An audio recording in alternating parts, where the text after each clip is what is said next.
this is Nagy from 50 Tech, and this lesson will contain a source code for this episode, and you can download the source code from our website. Remember, the file on the website contain a password. I will told you the password during our video, so try to follow the whole lesson that you can hear the password well. Now let's start it. First of all, you have to add a new module, and then go to project menu, select preference,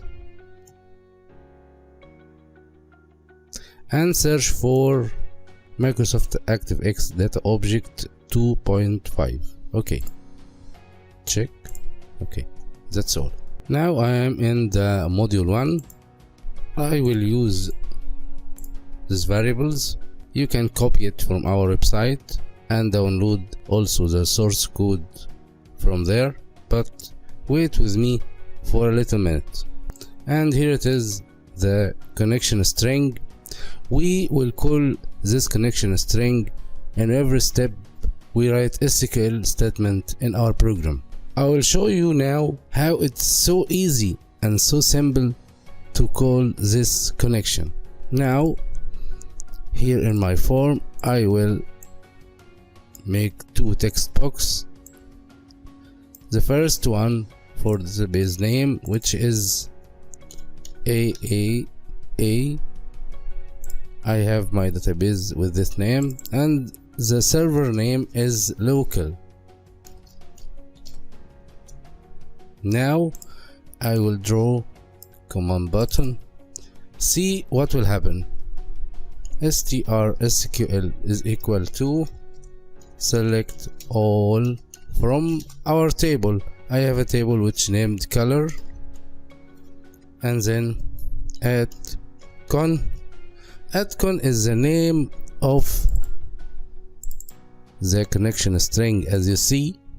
Now I will type message box rsg.record_count. Okay, let's try. That's it.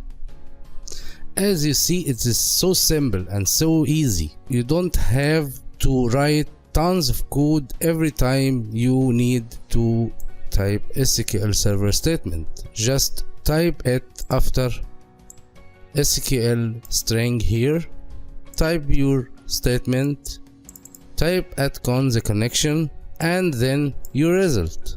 That's it. Now I will get you the password for the file, the source code. If you need, download it from the website, which is in description.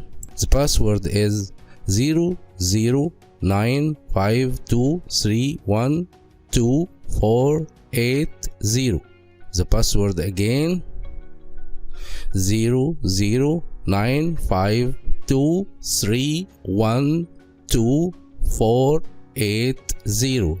This is the password if you want to download the source code from our website.